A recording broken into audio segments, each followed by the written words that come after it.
When we read books, it's mostly about the most important figures of the time. But what about the average farmer, craftsman, or family? How do they navigate all this? This is an excerpt from the book Rubicon by Tom Holland about Julius Caesar and the fall of the Roman Republic.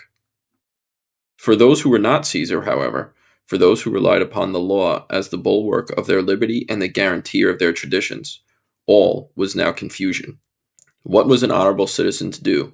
No one could be sure. Old route maps were proving to be treacherous guides.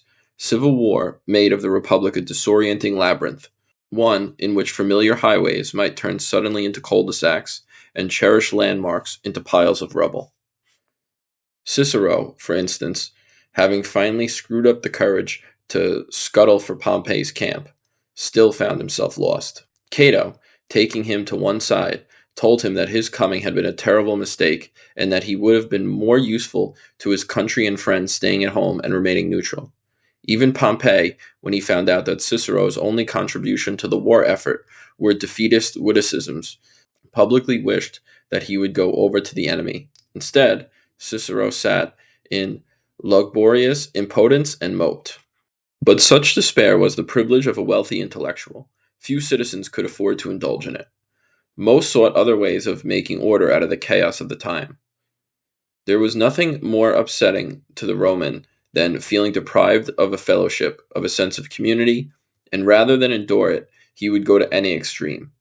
But in a civil war, to what could a citizen pledge his loyalty? Not his city, nor the altar of his ancestors, nor the republic itself, for these were claimed as the inheritance of both sides.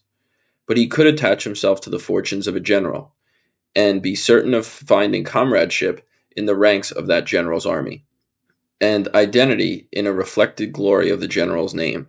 This is why the legions of Gaul had been willing to cross the Rubicon. What, after 9 years campaigning, were the traditions from a distant forum to them, compared to the camaraderie of an army camp? And what was the Republic compared to their general? There was no one capable of inspiring a more passionate devotion in his troops than Caesar. Here, in the mingling of the souls of Caesar and his army, was a glimpse of a new order. Ties of mutual loyalty had always provided Roman society with its fabric. So they continued to do in a time of civil war, but increasingly purged of old complexities and subtleties.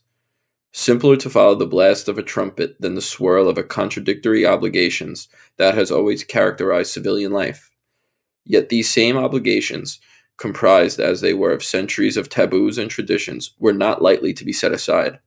Without them, the Republic, at least as it has been constituted for centuries, would die.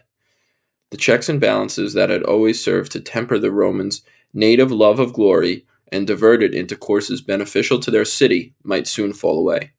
An ancient inheritance of customs and laws might be forever lost. Already, in the first month of the Civil War, the ruinous consequences of such a catastrophe could be glimpsed.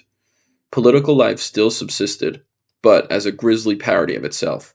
The arts of persuasion were increasingly being abandoned as resorts to violence and intimidation took their place. The ambitions of magistrates, no longer dependent on votes, could now be paid for with their fellow citizens' blood. The Romans without many options had to pick sides. Caesar on one side, Pompey on the other. And most people, I would bet, just wanted as little change as possible. In a time such as the Roman Civil War, there was nothing but drastic change. We don't know what judgment will be handed out by future generations about our decisions now, but we can look at following a single person, and taking sides did not work out well for the Romans. But was there anything the average Roman could do? Maybe picking a side and just hoping they don't make themselves king is the best option. In Caesar's case, he did.